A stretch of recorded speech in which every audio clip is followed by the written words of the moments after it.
Halo teman-teman semuanya, selamat datang kembali di channel YouTube kami. Pada video kali ini, kita akan melanjutkan pembahasan kita untuk perintah-perintah yang berada pada tools annotation. Nah, pada kali ini kita akan membahas mengenai perintah table. Perintah table ini fungsinya adalah membantu kita untuk membuat sebuah tabel pada saat drafting menggunakan AutoCAD. Nah, kita bisa mengaktifkan perintah table ini dengan cara mengetik ikonnya di sini, atau kita juga bisa mengaktifkannya melalui komen yang diketik. Nah, langsung saja kita contohkan dengan cara komen yang diketik. Kita tulis saja di keyboard table, kemudian enter. Nah, lalu setelah itu dia tampilannya akan menjadi seperti ini. Nah, di sini kita bisa mengubah jumlah kolom dan juga jumlah baris yang ingin kita buat. Ini adalah lebar dari setiap kolomnya, dan yang ini adalah tinggi dari setiap barisnya.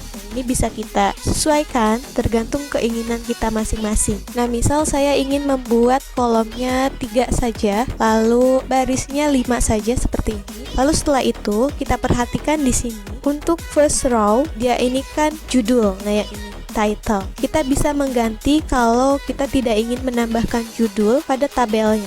Kita klik, lalu kita pilih baris pertama ini ingin kita jadikan apa. Misal kita jadikan header saja, kita klik, nah, maka dia akan berubah preferensi tampilannya di sini. Kemudian untuk second row yang ini, nah misal kita rubah saja dia menjadi data, kita klik, nah maka dia akan jadi seperti ini. Ini bisa teman-teman sesuaikan ingin memakai judul atau tidak. Caranya seperti tadi, tinggal klik saja kemudian pilih. Lalu setelah itu klik OK, dan kita tentukan ingin menempatkan tabel ini di sebelah mana. Misal saya ingin di sini saja, kita klik, nah jadilah seperti ini. Di sini kita bisa menulis seperti pada Excel. Misal kita tulis latihan, kemudian klik sembarang, lalu kita klik lagi. Misal saya ingin menulis 1, kemudian klik lagi sembarang. Nah, di sini kita juga bisa menarik angka ini sampai bawah seperti halnya saat kita menggunakan Excel. Caranya kita klik dulu, lalu setelah itu klik yang ini dan tahan,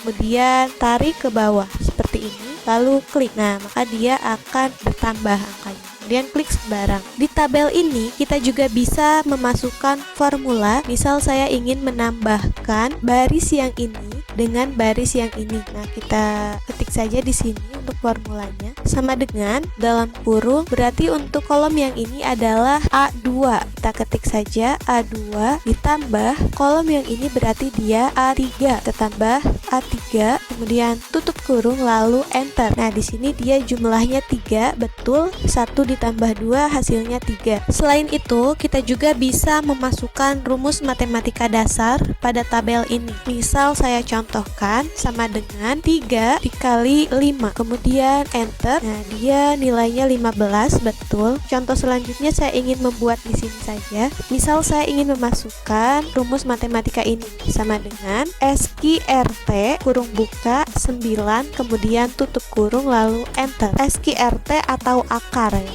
Akar dari 9 adalah 3. Kemudian selanjutnya saya akan mencontohkan untuk rumus pangkat sama dengan 4 pangkat 2. Enter. 4 pangkat 2 dia nilainya 16. Untuk 0 ini diabaikan saja. Nah, ini kan kita membuat tabel secara langsung di AutoCAD. Lalu apakah kita bisa mengimport file Excel ke dalam AutoCAD? Jawabannya bisa. Caranya adalah sebagai berikut ini. Kita hapus dulu untuk contoh ini. Kita aktifkan dulu perintah table, kita ketik di keyboard table, kemudian enter.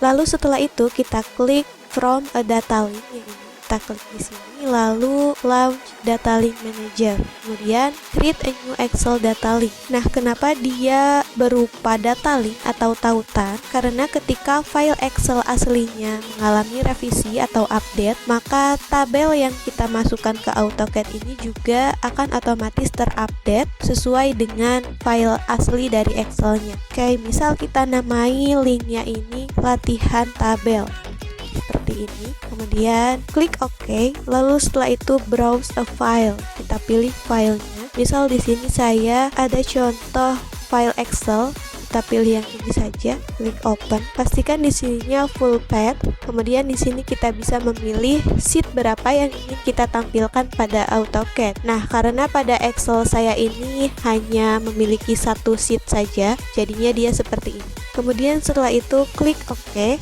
klik OK lagi, lalu setelah itu klik OK. Nah, dia akan muncul seperti ini. Lalu kita klik ingin menyimpannya di mana. Nah, dia akan muncul sesuai dengan yang kita pilih. Tadi kan hanya sheet 1 saja, jadi dia seperti ini. Jika file Excel teman-teman ada beberapa sheet, nah teman-teman bisa memilih sheet berapa yang ingin teman-teman masukkan ke dalam AutoCAD. Di sini kita juga bisa mengedit-ngedit. Nah, caranya kan ini cell locking atau selnya terkunci. Kita klik dulu, lalu kita pilih unlock. Nah, maka kita bisa mengedit-ngedit seperti ini. Bisa dihapus atau juga bisa ditambahkan dan lain-lain. Nah, ketika kita merevisi atau mengedit tabelnya pada AutoCAD, itu tidak akan mengubah file asli Excel-nya. Namun, apabila kita mengedit atau merevisi pada file asli Excel-nya, maka pada tabel di AutoCAD ini juga dia otomatis akan mengikuti file Excel aslinya. Nah, dia akan berubah otomatis mengikuti file asli Excel-nya ketika kita reload. Oke, cukup sekian untuk pembahasan pada video kali ini mengenai perintah table. Semoga dapat membantu dan bermanfaat untuk teman-teman semuanya. Jika teman-teman ingin bertanya atau ingin berbagi tips lainnya mengenai AutoCAD, teman-teman boleh mengirimkannya melalui kolom komentar. Terima kasih telah menonton video ini. Jangan lupa like, komen, dan subscribe untuk mendapatkan update terbaru dari channel ini. Sampai jumpa di video berikutnya.